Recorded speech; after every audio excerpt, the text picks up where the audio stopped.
speak. Where's the mic?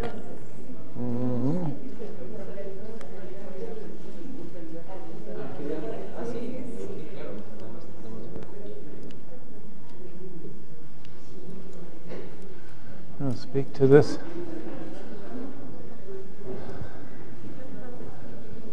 No veo la persona que pregunta. ¿Hello? Creo que le hace falta pilas.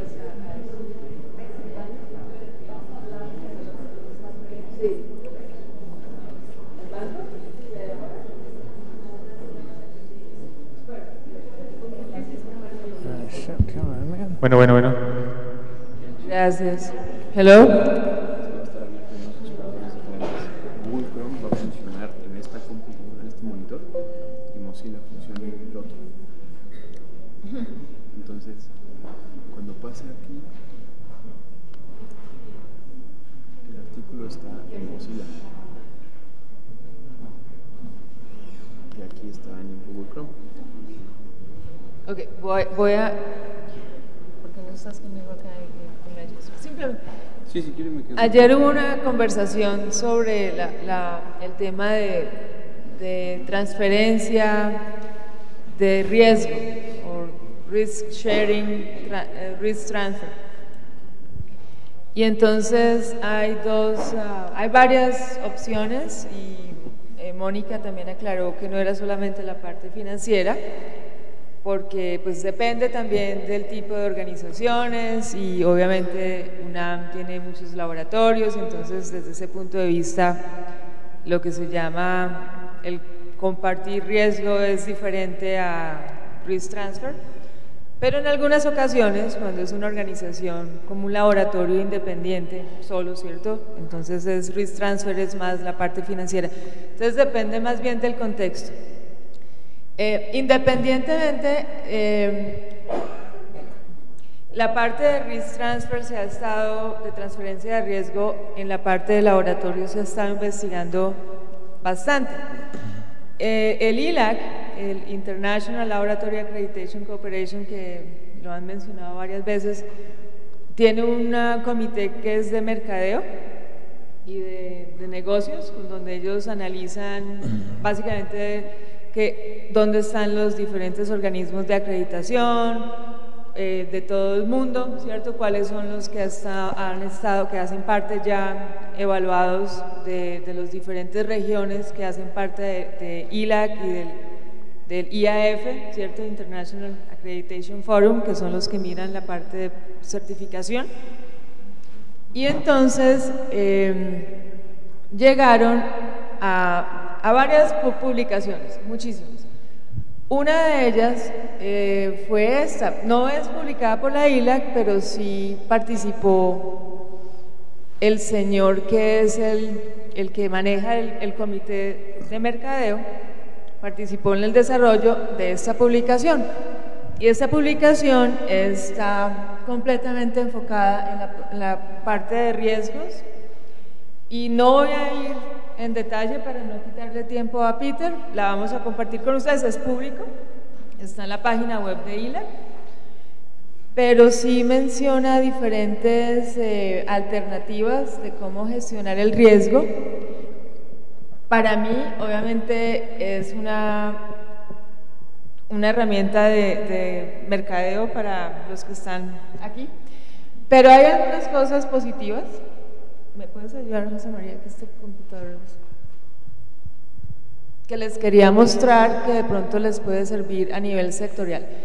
Esta parte, muchos de ustedes están ya familiarizados con la parte de los estándares y cómo los estándares son desarrollados a nivel voluntario, cómo los estándares como la ISO y los estándares, por ejemplo, las normas mexicanas, las normas de diferentes países, cómo ayudan a las industrias, eso es básico, ¿cierto? Pero hay una parte que me pareció de pronto relevante en este sentido.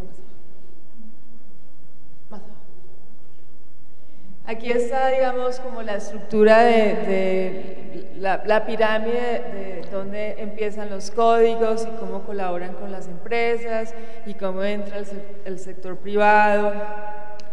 y cómo en este caso pues este es el organismo británico UK que estuvo muy enfocado y patrocinó básicamente el estudio hasta llegar al desarrollo de la ISO, y este es básicamente el proceso que cada país sigue, ¿cierto? La colaboración gobierno y la empresa.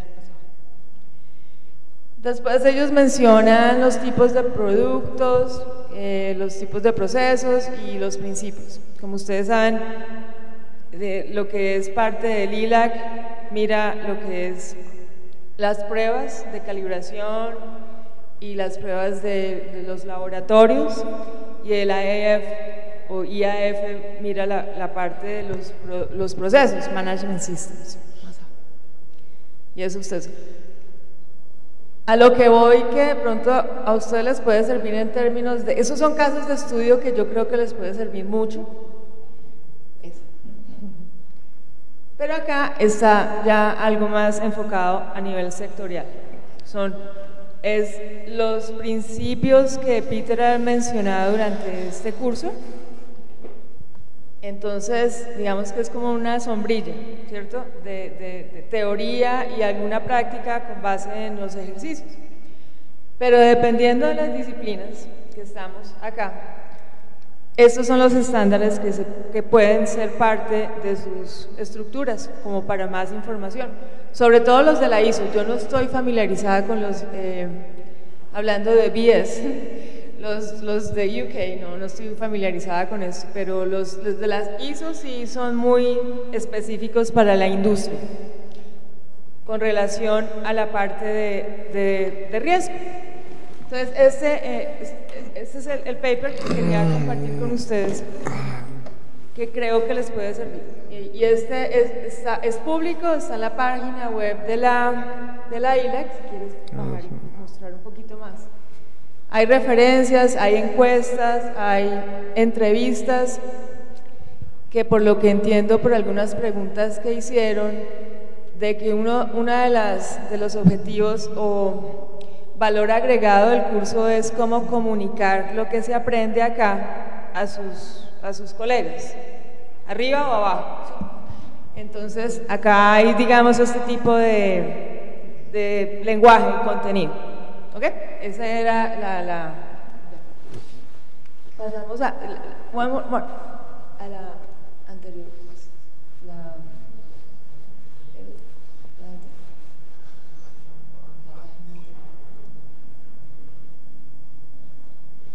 Porque resulta, el Public Sector Assurance.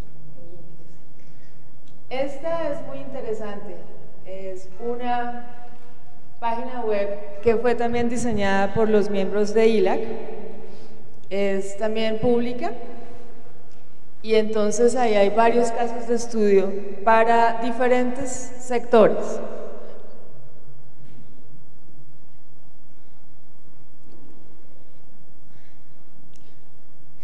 I miss my computer. Aquí, mira. Está construcción, forense, economía, bueno, todos los sectores. Y cada clic, aquí nos podemos ir un montón de tiempo, pero de nuevo. Pero entonces, para que la tomen en cuenta, cada link tiene casos de estudio, tiene evaluaciones, tiene investigación, todo relacionado a lo que estamos hablando. Porque me preocupaba mucho, de hecho, cuando estábamos diseñando el curso, que de hecho este curso no es, a pesar de que la información sí está ya en estándares y todo, pero es, digamos que es nuevo, ¿sí? Entonces, por eso ha sido un poquito complicado diseñarlo. Primero porque es nuevo en términos de que ya está explícito en la norma, y la diversidad de sectores, y para una institución, o sea, varios factores. Entonces, con Peter, analizando lo que hicimos ayer y observando, creo que como la dinámica, decidimos que, ok, va a ser, digamos, en el futuro muy complicado hacer una cosa así general. Yo creo que ojalá que les haya servido los conceptos, pero una aplicación directa sería a través de estas herramientas y lo que él va a explicar más tarde. Idealmente sería hacer algo parecido a nivel sectorial, pero eso va a ser ya con experiencia, porque en este momento, como ustedes saben, los laboratorios o las organizaciones hasta ahora han empezado ya como a incorporar eso en sus sistemas de gestión. Sí lo han hecho antes con sistemas de gestión, porque por lo que veo es como muy repetitivo, ¿cierto? Es repetitivo, repetitivo, repetitivo. Pero al final de cuentas el valor agregado es ¿por qué estamos acá? ¿Cierto? Entonces, ¿por qué estamos acá? Es seguir las líneas, los lineamientos del estándar y poder tener herramientas que les permitan a ustedes tener la certificación o la acreditación o lo que sea el objetivo, o comunicación interna en la organización. Entonces, ese era el objetivo de enseñar. Mónica está presentando la página web del Public Assurance Sector, que ahí hay varios, lo que estábamos hablando es que lo que se hablaba ha sido muy genérico, pero el valor agregado realmente de esa aplicación a nivel sectorial. Y las herramientas que Peter va a hablar ahora, las técnicas, pueden servir genéricamente, pero cuando se trata ya de implementación a nivel técnica, a nivel sectorial, hay herramientas como este tipo de información y eso. ¿Ok? Gracias. Se está acabando. Gracias, Silvana. Yo nada más les conozco a nivel general los que no nos han podido acompañar antes.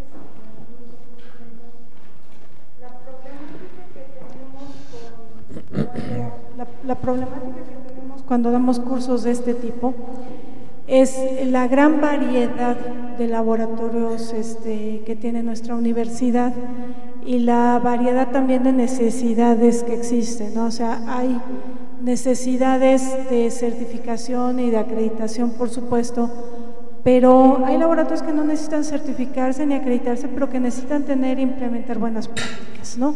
Entonces, por eso siempre les pedimos a nuestros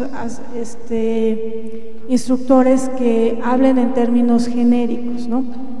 O sea, nos pegan una barbaridad ustedes en los comentarios, en las encuestas, porque no les gusta mucho esa parte, ¿no? A muchos de ustedes lo quisieran más específicos para ciertos sectores, pero pues quisiera también, o sea, hacerles notar que no es posible muchas veces por el tema de recursos, o sea, no es viable traer a un instructor del extranjero a que le hable a 10 personas nada más en particular de un tema, por ejemplo, de cromatografía, ¿no? O sea, tenemos 246 laboratorios certificados actualmente y pues tenemos que ver, o sea, la posibilidad de que los cursos se den de una forma pues muy general, ¿no? Y las normas también son muy generales, ¿no? Entonces, en ese aspecto, pues nos disculpamos porque no puedan ser más específico, pero la opción también para que sea más específico es que ustedes nos contacten en la coordinación y a través de asesorías ya lo hacemos completamente sectorizado, o sea, y en particular para cada uno de ustedes.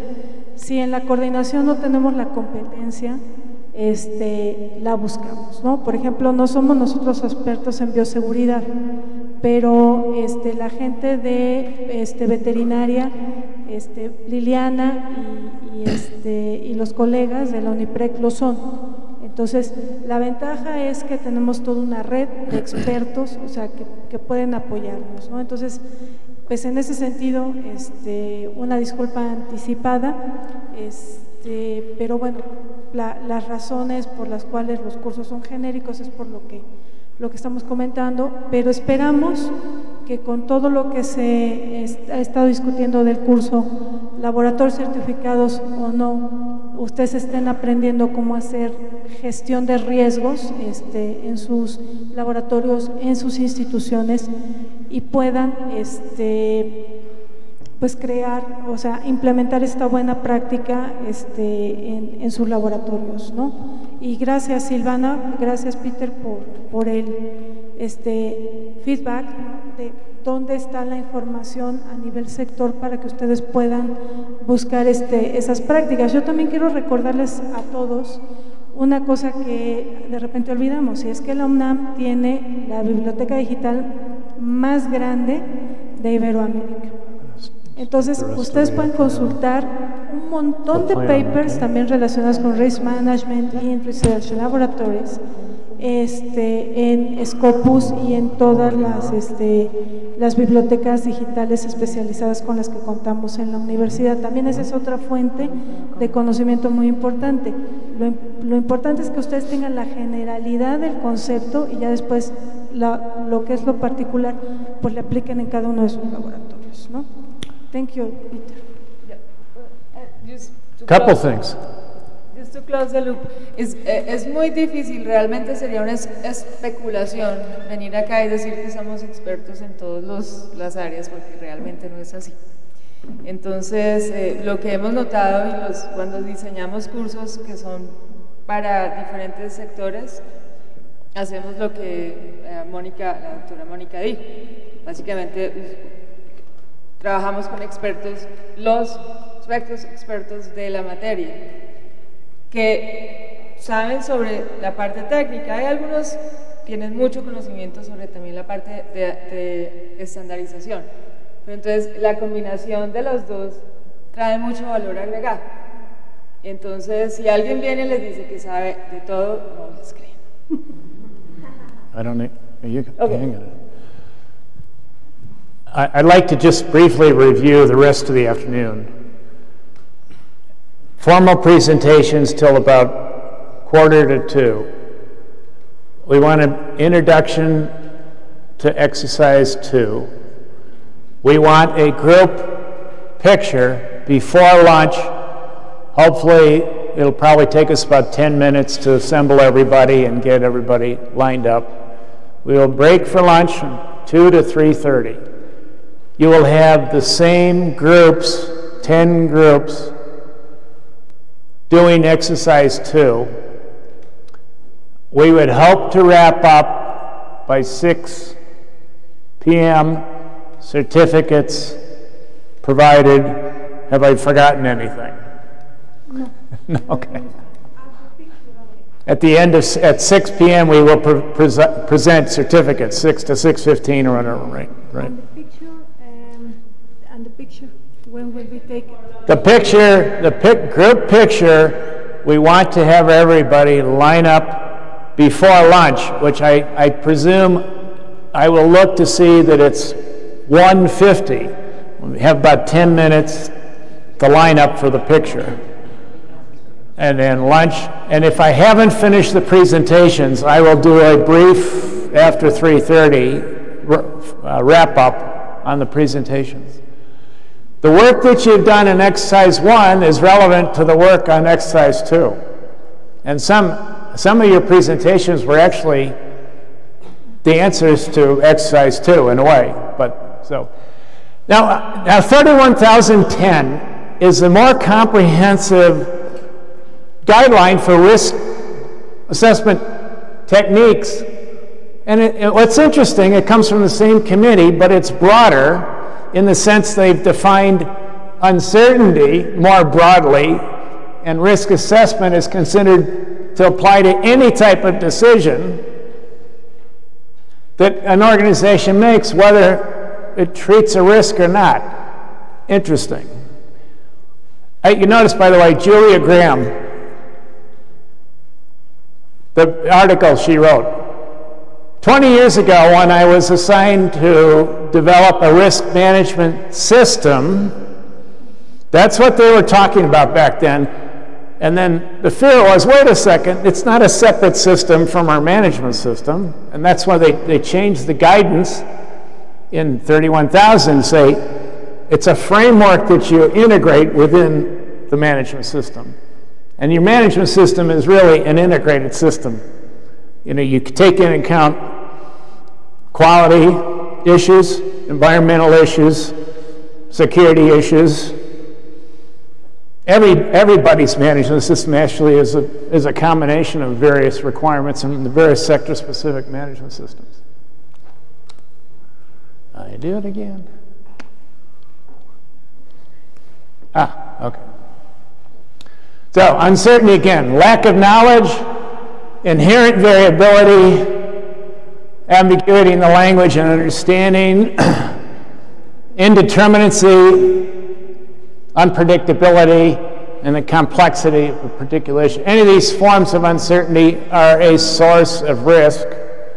And one important form of risk is where potential events can be identified and consequences predicted, but the uncertainty lies whether and when an event will occur and in the severity of the consequences. It's summarizing basically the risk matrix. I think my battery is going dead. Stand over here. Unknowable events and consequences. There are situations where sources of risk can be envisioned, but particular events and consequences cannot be defined. Such sources could be a shortage of staff, poor morale, poor communications between different parts of a lab. Often a combination of systemic problems interact to cause failure, although those are probably more accurately described as issues rather than risks. The result is still that there are uncertain consequences to the objectives, and dealing with such issues is part of assessing and managing risk. Yeah. Okay. The techniques described in 3110 are used in 4 different circumstances to identify and analyze particular risks and decide whether or not to treat them. That's the process that's envisioned in 31,000. Because someone wants to understand a risk with no particular decision in mind, this might be a regulator or the community or any of the lab stakeholders, to make a choice between options where each option is associated with uncertainties where outcomes may be positive or negative, or both. Decision here means weighing the potential positives and the potential negatives, taking into account all forms of uncertainty. To understand risk more broadly as a background to planning, this will result in actions to reduce risk, even though particular risks may not be identified. Okay. Getting to now, this is important in the sense this document breaks down, in effect, 9 steps in doing a risk assessment. The first step, you elicit views from your stakeholders. What do they think are the risks? What are their perceptions of the risks? Those who are responsible for process, what are the risks? Which gives you information to identify risks. Second step. And then you determine the sources and drivers of risk. Investigating the effectiveness of the controls to mitigate the risk events. Understanding the consequences, likelihood, the risk itself. Analyzing any interactions and dependencies. Selecting between options, treatment options. Evaluating the significance and tolerability of risks. New words. Can we tolerate this risk? And recording and reporting. Each of those 9 identifies one or more techniques. There's some 40 techniques, which I will go through.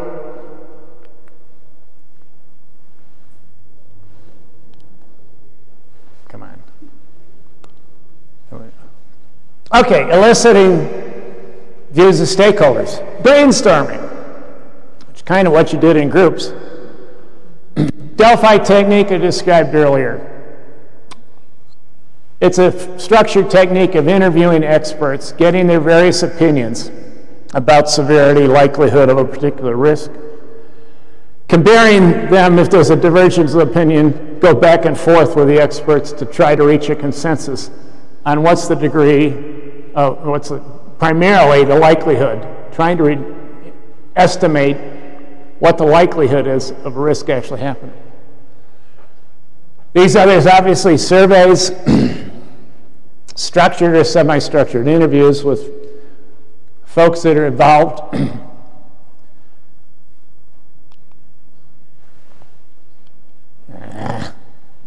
Okay. Identifying risk. Use of checklists, classifications, and taxonomies. One that's a big favorite in the industry, the failure mode and effects analysis, or failure mode and criticality analysis. Hazard operability studies. I'll go into some detail with that later. Scenario analyses. What's the foreseeable scenario that would result in an event, an accident, an incident, etc.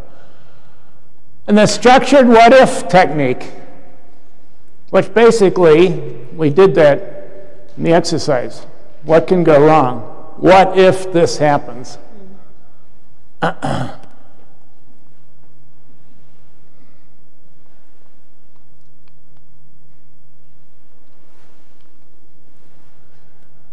Investigating the effectiveness of controls. I introduced you to the bow tie analysis, and I think this is one of the most appropriate techniques when you have a high-risk scenario, high-risk event potential. And we also mentioned briefly yesterday hazard analysis and critical control points, HACCP. Doing, in effect, an analysis of the process and what are the critical steps, what are the things that can go wrong at each critical step where we need to have a control. And layers of protection analysis, very similar to the bow tie analysis. Multiple barriers to prevent the event from happening.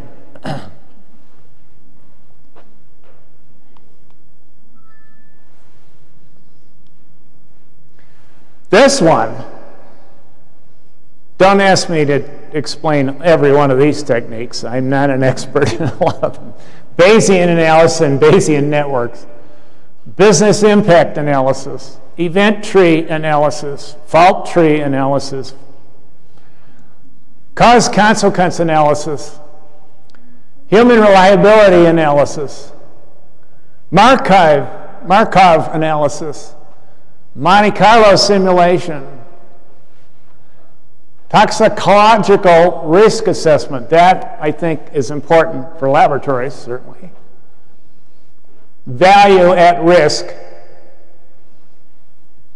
The event happens, what happens to the value of the organization as a whole.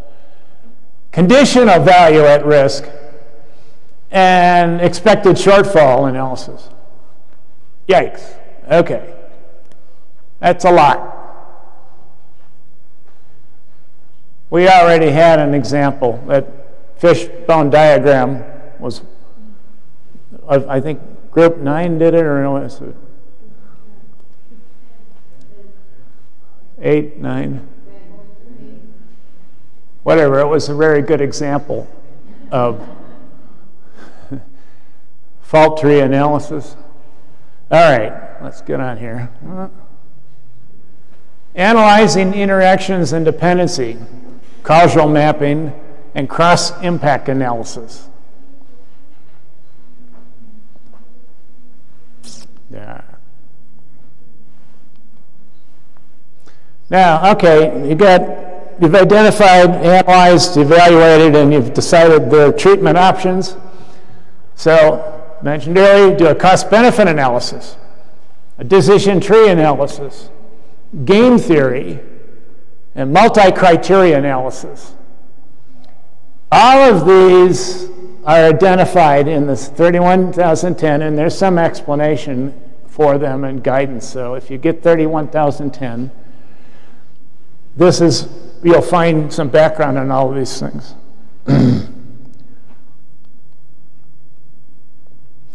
Okay, evaluating the significance of risks. Frequency number diagrams, Pareto charts, reliability-centered maintenance, risk indices.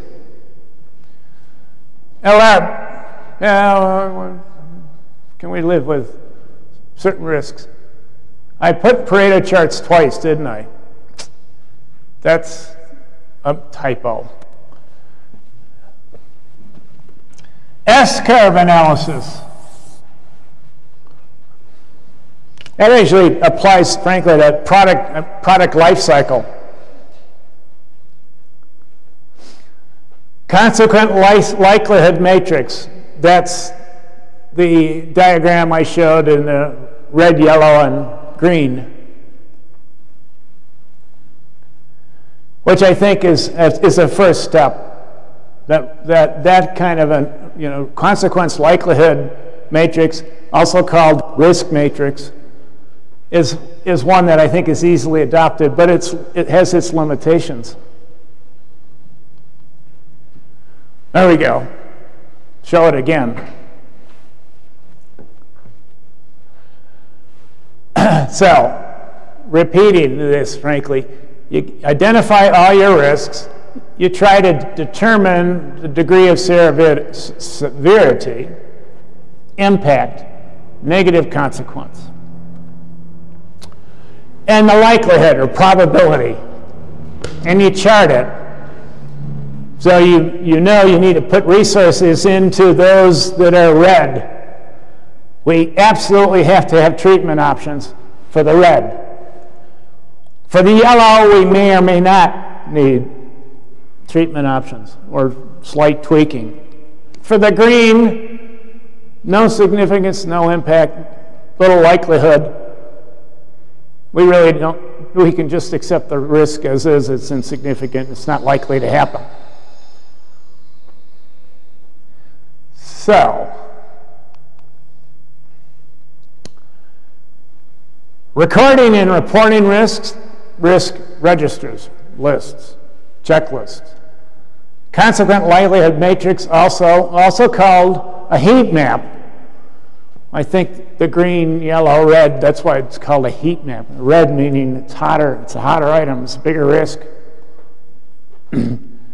S-curves again, and the bow tie diagram again. And I believe, no. This again, and this will be part of our exercise 2. And in fact, exercise 2 will be two different things. One, the use of this, and one, the use of the risk matrix diagram. You don't have to provide a diagram like this. I might have the capability to do it. What I would want you to do is identify a couple threats. What are the existing controls, existing barriers to prevent the event from happening? And then, if the event does happen, what have you put in place to minimize the consequence? So, pick out a couple of threats, identify what are the existing controls. Obviously, again, the earthquake example, you don't have any barriers, except, well, we got to move the laboratory. Or we design it construction-wise in a way that minimizes the damage even under a severe earthquake. But there, again, there's some others that you can't control. I would pick out the threats that you know you have, and you have some barriers to prevent it from happening, as well as, if it did happen, what are your recovery barriers?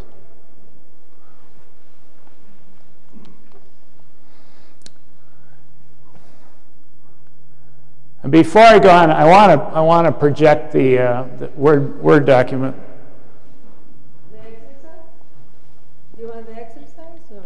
The Word document that's the. Close this down because of the questions. Yours, right? It should be in there somewhere. Is there any questions with regard to this at all? At all?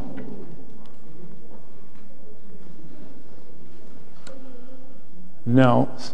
Many of you are already familiar with this stuff, I'm sure, right? You're already beginning your risk identification and risk analysis. No?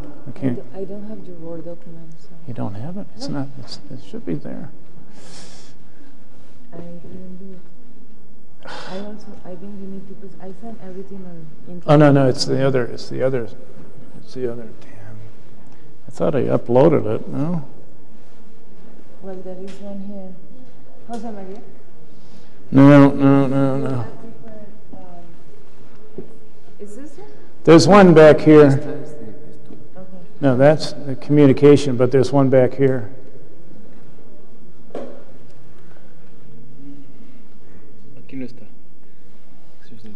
It's a Word document. And I also think you need to present. No, not that document. It's not the exercise. It's not the exercise. I know, but you need to present that at some point. Yeah, I know. Lunch. I know that. Risk assessment techniques. Yes, thank you. That's it. Do you want to pass it? I'll go to the exercise 2 again after completing this presentation. Yeah, you can close out that presentation. Yeah, even the questions.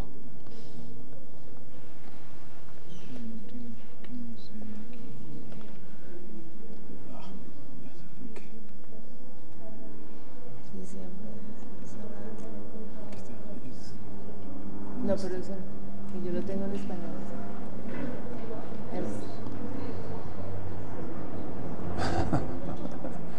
It's somewhere. Okay.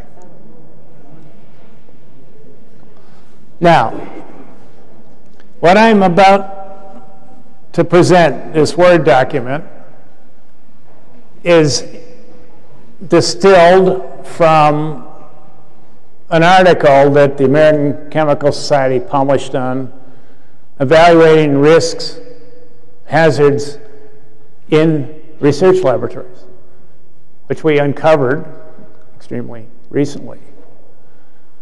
Structured what-if analysis is really one of the ones that's identified as something that's certainly a technique.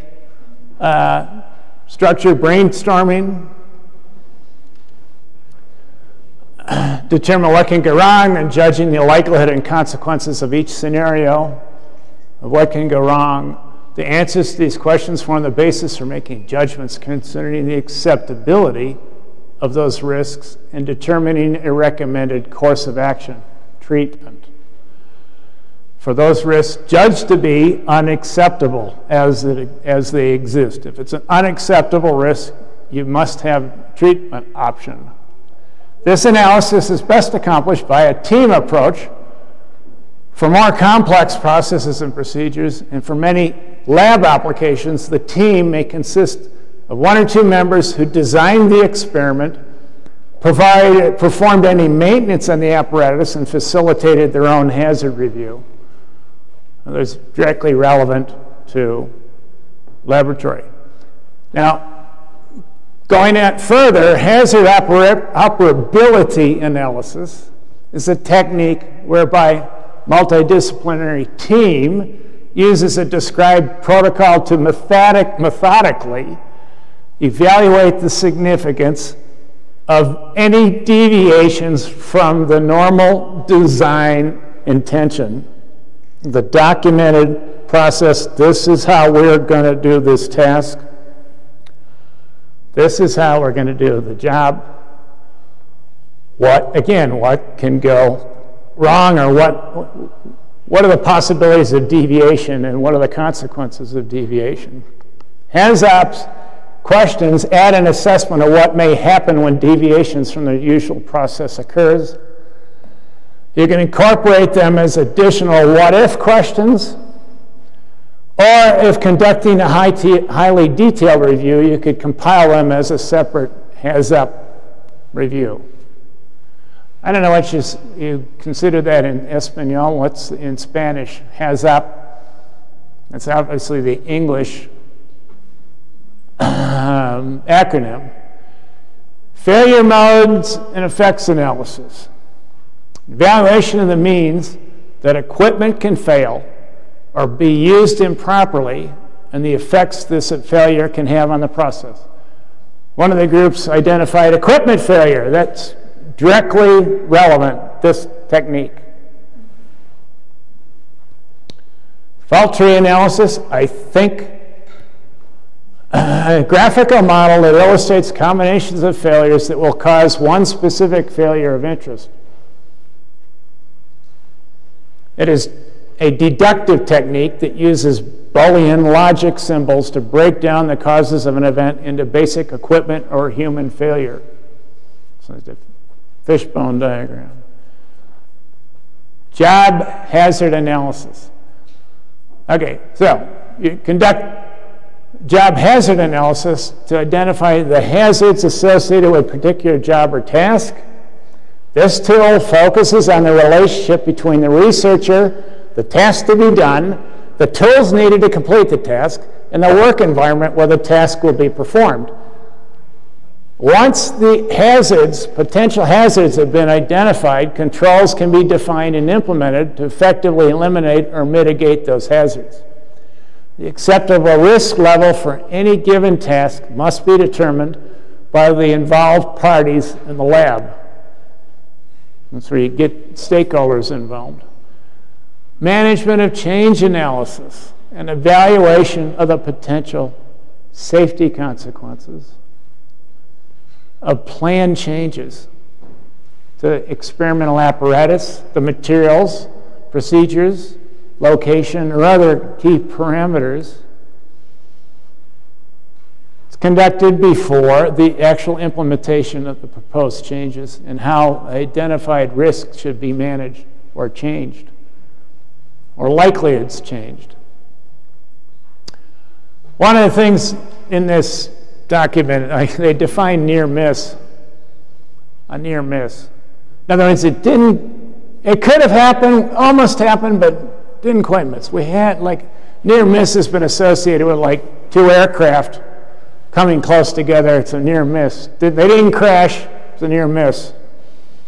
Probably should be more appropriately characterized as a near hit. The event could have happened, but we fortunately caught it at the last minute and the event didn't actually happen.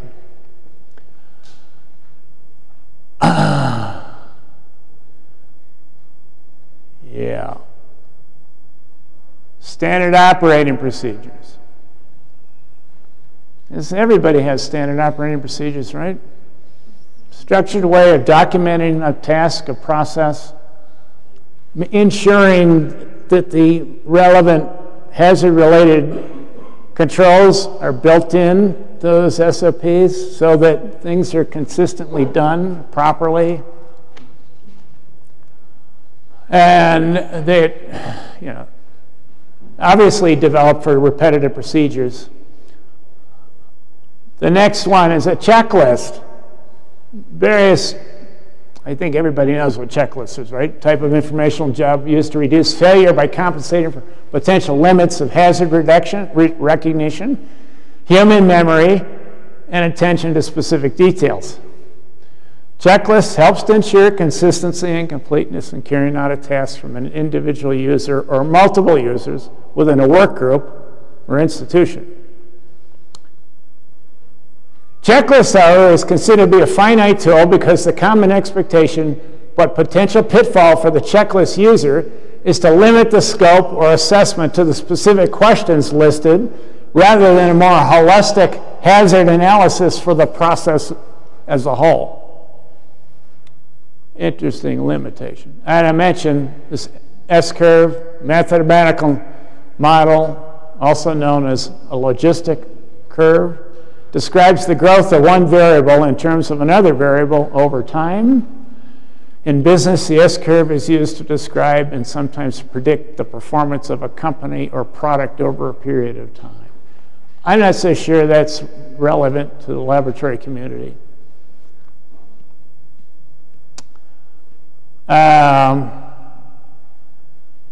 Now, okay, the bow tie method.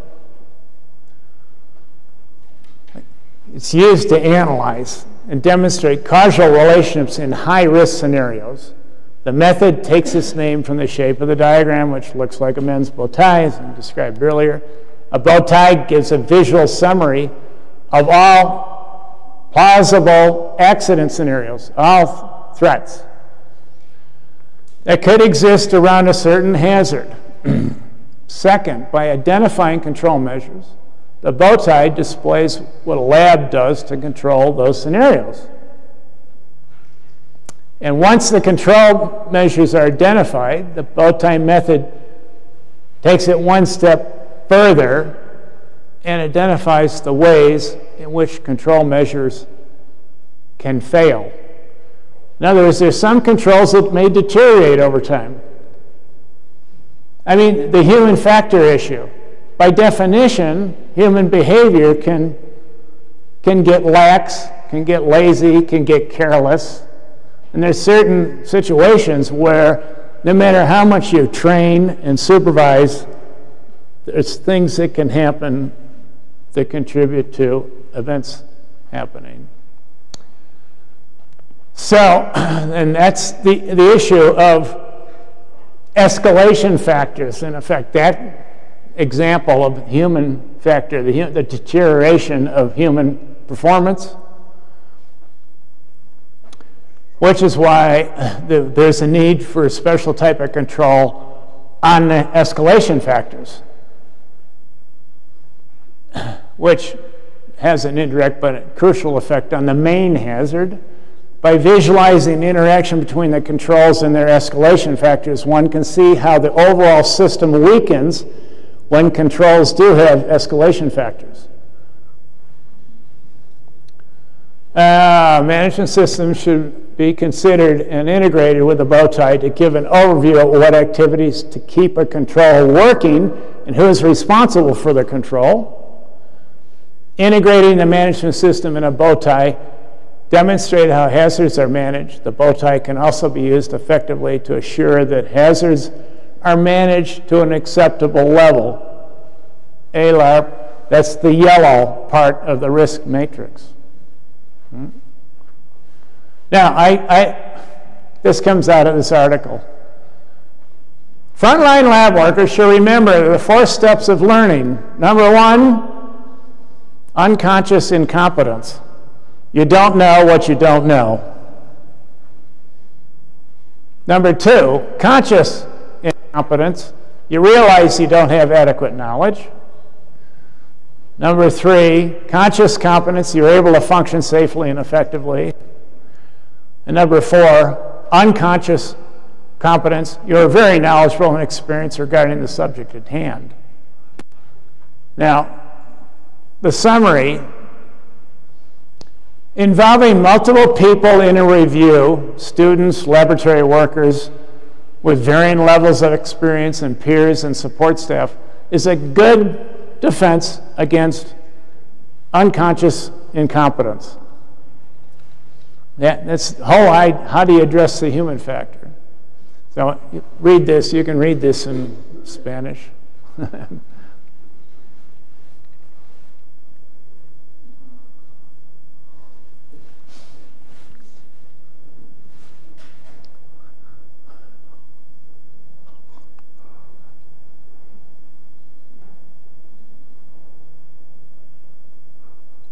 Does that ring a bell? The whole idea of training people. You know, new people have to be trained. They have to become knowledgeable so they can apply the knowledge and skills. Now, one of the, I think, really good concluding information in this article was it's important that time be taken after research work is completed to reflect upon the lessons you learned, what went as predicted or designed, as well as those things that did not go as planned. The researcher should approach the end of an experiment the same way they began, by asking questions. For example, number one, did a hazard manifest itself that was not previously identified? Number two, did a control perform the way it was expected to? Or should the experiment be repeated? So if something went wrong, the experiment results may not be valid. We would have to do it over again. Did any close calls or near misses occur that indicate areas of needs for treatment, needs for controls? So this information should be used to modify the hazard evaluation if the work is to be repeated. So hazard operability analysis contributes. With that, this is the source of those summary. There's about 165 pages to this document. They have drawn about 20 different other documents, pulled it together, related to research laboratories. It's a multi-day training exercise, really, to cover all that material. They provide very detailed examples of use of checklists, SOPs, the whole other hazards, especially the HAZOP and what-if analysis. And I believe that's it in that document. Now, we are finishing way earlier than I expected. Any questions? We have to have questions. Peter, Yes. Thank you. I don't understand escalation factor. You can one example, please? Yeah, that's a good question. Well, I just used one. The human element. Okay. The human element can deteriorate. No matter how much training you did, how much supervision, how much SOP you put in place, humans can err. They don't follow the procedure. They can be highly knowledgeable and be careless. I can supervise the human for in training? Well, that's one of the, well, again, training is necessary, but perhaps not sufficient to ensure perfect performance. And over time, there's some people that maybe get lax. They're so used to doing something over and over again, but then they get distracted, or whenever they do something that is a deviation from the design that undermines the control and then can contribute to the threat being realized. So that's what it's kind of what the escalating factors are related to, the things that can undermine the various controls you have in place. Before control is my environment. Let me provide another example. This technique, by the way, is used in the oil and gas industry. It was first identified, I think, in a lecture at the Australian University of Queensland, where the professor said, "It looks like a bow tie," when he was presenting this kind of analysis. The oil companies, Shell uses this technique for everything. BP, if you recall the disaster in the Gulf of Mexico, had a number of escalating factors that led to that disaster, right? There was a number of contributions that were aimed. No matter how many controls they had, there was some human error involved in that accident, plus a combination of failures that was spread out between BP itself and a couple of subcontractors, Halliburton and the folks that actually provide the oil rig. That was a huge disaster, but there was multiple factors that contributed to that huge disaster. And an error in judgment, human error, and The reason I know this very well is the guy that is in the company that provides the rig was responsible for doing testing of the lubricating oils of the various mechanical machinery to test the, in fact, determine the wear and tear of the components that have to be replaced before they actually fail. That was a big deal, of course. They analyze the contaminants, the particles that show excessive wear in the lubricating oil. That wasn't done, or it was done properly, but they didn't take action on replacing things that actually then failed, which contributed to the leakage. Of course, again, things escalated, obviously, to the point where the result of what happened was inconceivable, right? The whole thing blows up and it completely, releases gazillion barrels of oil. The recent example, Boeing's reproduction of 737 and Lion Air. There was a crash a few weeks ago outside of Indonesia, I think it was. They are attributing the crash on the basis that Boeing provided new software for determining stall. An airplane comes in for landing. It can stall and lose altitude quickly. Apparently, they didn't provide training to the pilots on the new software. That's the allegation, but there may be other contributing factors that escalated the problem into a crash. Mm-hmm. So, that's, what do you do about that? Boeing may very well be held liable for the injury or the deaths of the passengers. I would not worry about escalating factors in doing the exercise. Okay?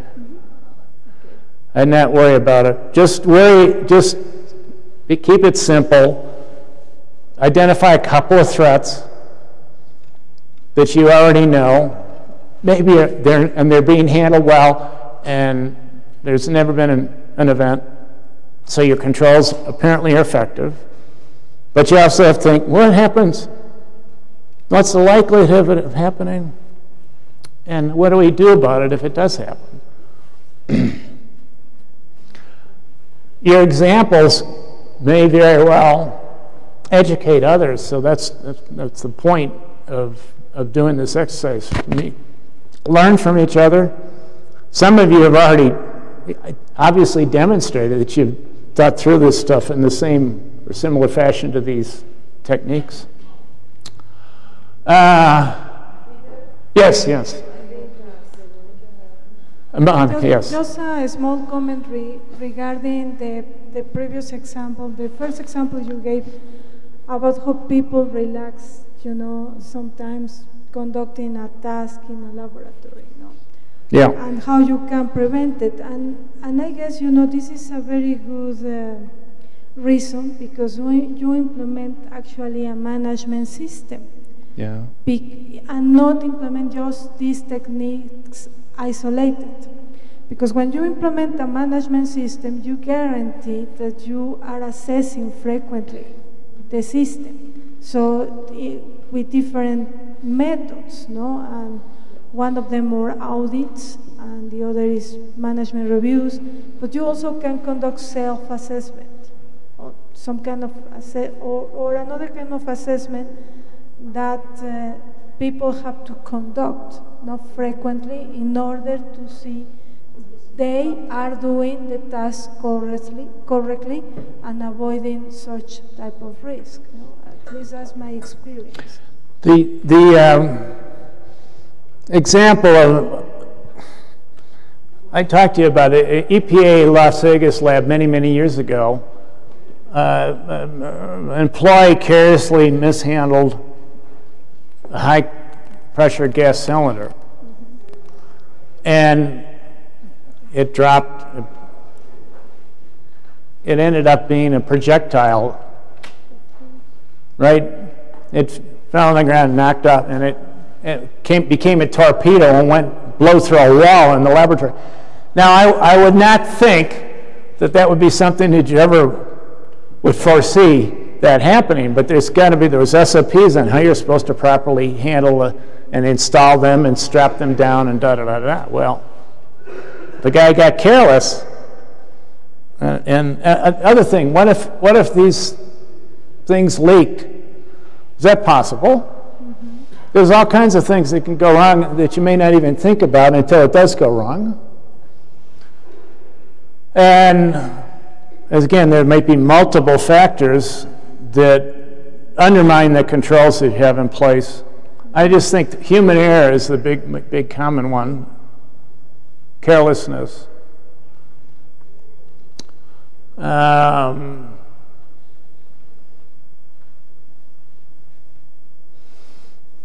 The Gulf of Mexico disaster was multiple. There was multiple reasons for that happening. Multiple things were wrong.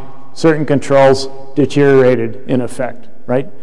The preventive maintenance testing was done, but they didn't act on it, so there was equipment failure. And then they couldn't, once the disaster happened, the recovery barrier wasn't obviously sufficient. They could not stop the leakage of the oil for a long time.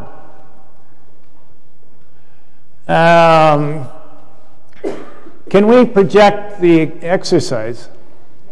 Because I think we can maybe start that discussion now.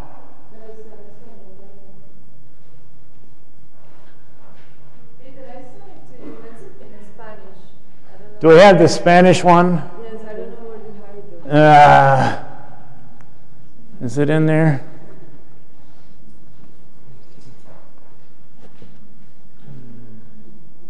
No.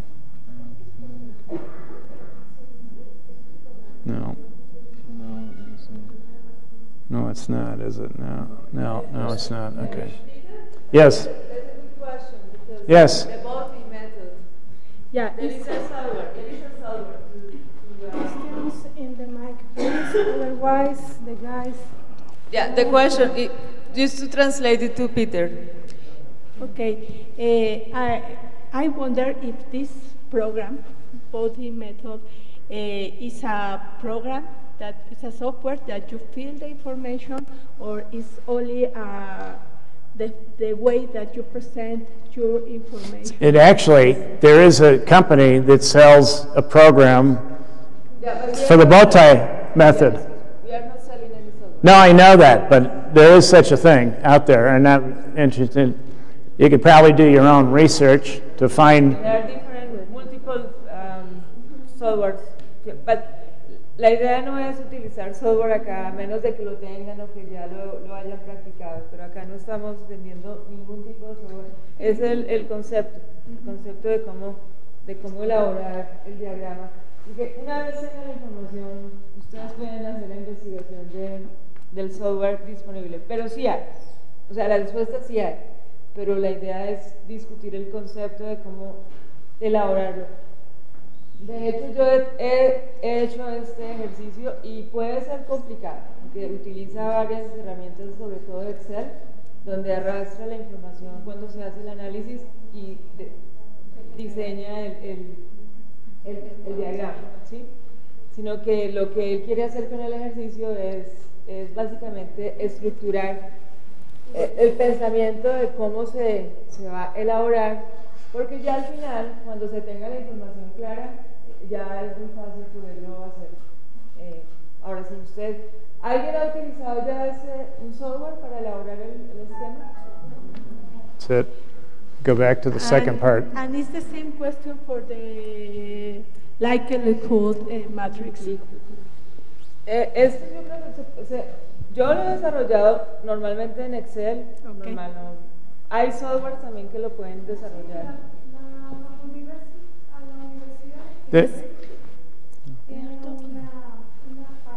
Give her the mic.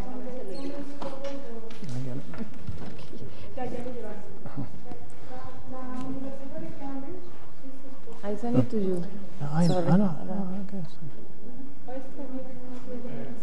Load it on the machine. Okay.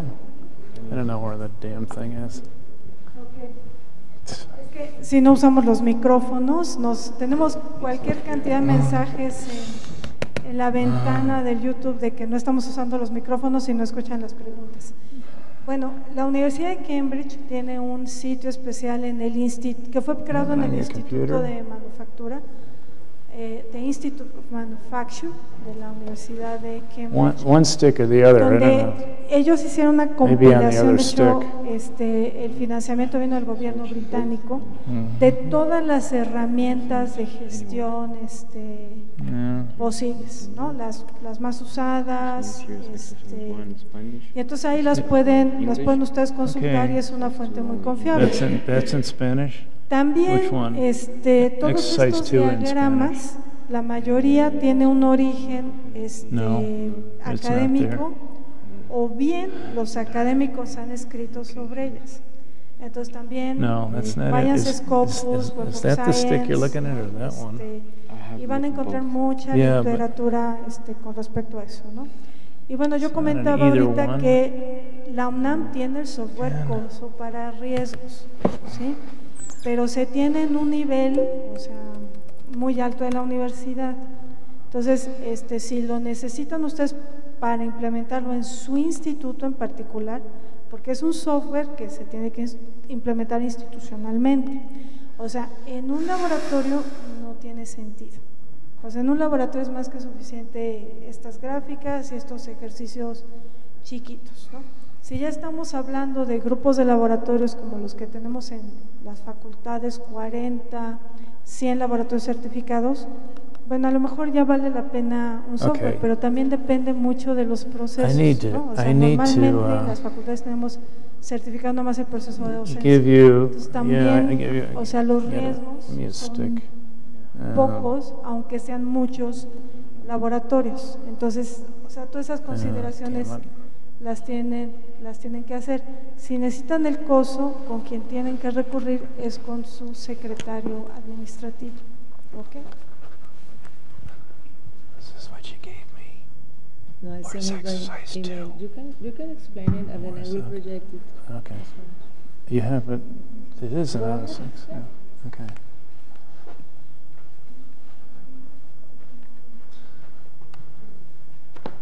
Okay. Yeah, unfortunately, I think you have it on your computer, right? Okay. Yes, but you can start explaining. I know, I will do that, okay. Okay, there's 2 steps to this exercise, right? We're going to do a bow tie method analysis. No, what are the threats? High risk scenario, hazard basically. And we've talked about some of the hazards and the threats. What are your barriers? What do you do? What do you control? What are your controls? What are your actions? Your treatments to prevent the hazard from happening. And the other side of the bow tie, and you can put this down in a list, you don't have to do a bow tie. Threats, barriers, and there may be several barriers. Think in terms of, well, yeah, we train people. We provide SOPs, we have safety checklists, there might be several barriers for the particular threat. That's what that layering indicates. The other side of the bow, it actually happens. What are the recovery barriers, it's called, or the controls to minimize the negative consequences of the event? And that's actually, to me, more important, because there may very well be ways of significantly reducing the negative effects if you take quick action or you have a plan in place to eliminate. There we go, okay. Now, the second, is that clear with everybody? You can list the threats, preventive barriers.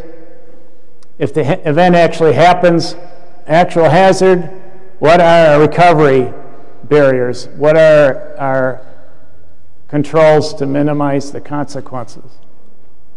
Let me go to the next. Yeah. This one of the groups really basically did it for me. You listed a number of risks, number of threats or in process. I might like to focus on the idea that your various processes, the various jobs you do, the various tasks, what can go wrong with regard to the process, and analyze the significance, the severity, and the likelihood, without having to also talk about what one of you did, basically said, well, here's what we're going to do to minimize or mitigate the risk. You can provide that information as part of your report on this second exercise. So and this is my personal opinion, this is a nice first step. The bow tie is, I think, restricted to these high-risk scenarios, or it's more appropriate to be used for high-risk scenarios. Okay, and so I want you to have some understanding, some exercise in doing both, and we will share with each other our thoughts. And some of you perhaps have experience with this and can help us be educated in how you've used it. Okay? I was wondering, perhaps we could take the photo now before the groups start to work. Okay. Won't we do that now, and then they can reconvene to start do the work before lunch? We're now at 1:15? Yes, I think actually. Yeah. So about a half hour in advance of what I had in mind. Okay? Can we do that? Come forward, line up. I mean,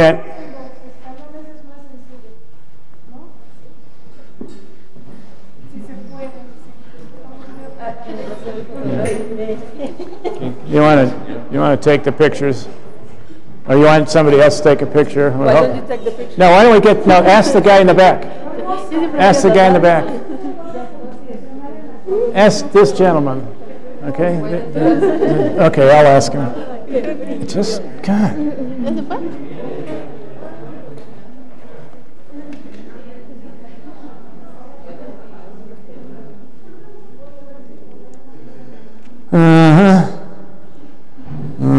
So I wanted to ask you to actually take the picture. You can probably have to do it this way. Yes. You probably have to do it, yeah, back there. Okay. Thanks.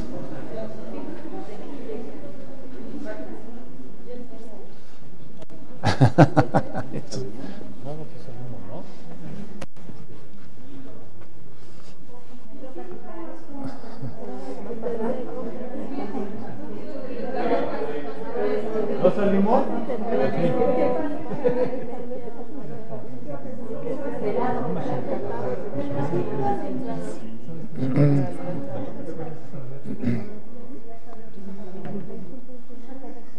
¿Por qué sí salimos?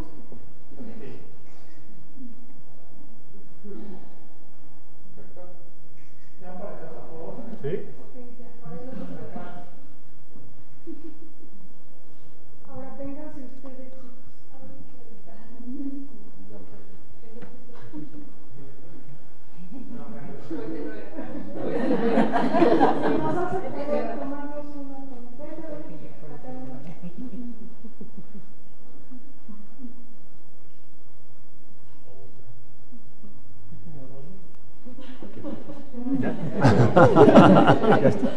Okay.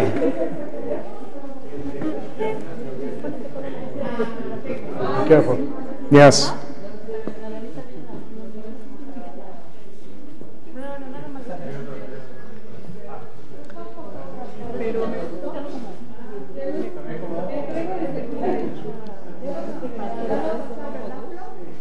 Sí, se las remitimos por correo electrónico Sí. con los los materiales, So this exercise in the reports, I suspect, is going to take longer, so getting started now before lunch is probably a very good idea, and map out how you're going to do both sets of reports. And I would think we would probably need,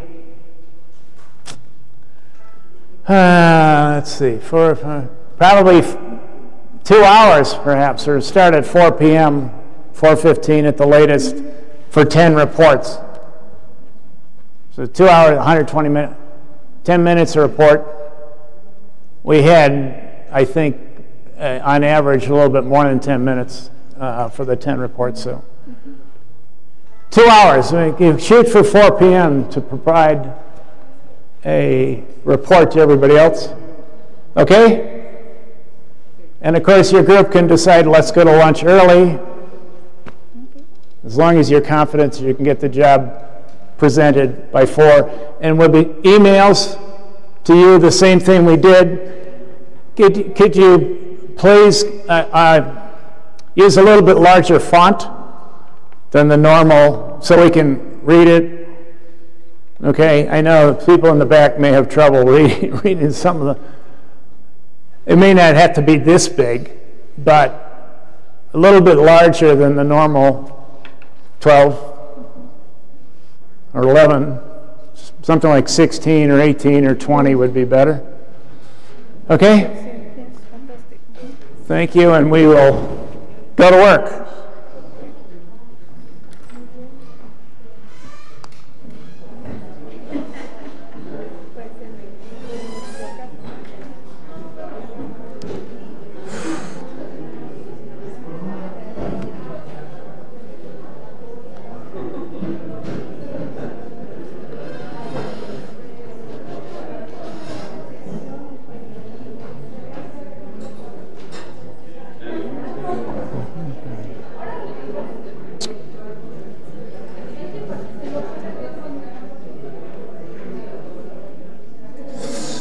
Okay. Did I leave any stuff over here? This is all your stuff, right? Okay. This is this extra paper, okay. Looks like I can just go home because you went just so fast. What's so fast? Well, there'll be an opportunity for a kick back and forth. This is too fast, huh? This was not. Okay. This is going to take a while.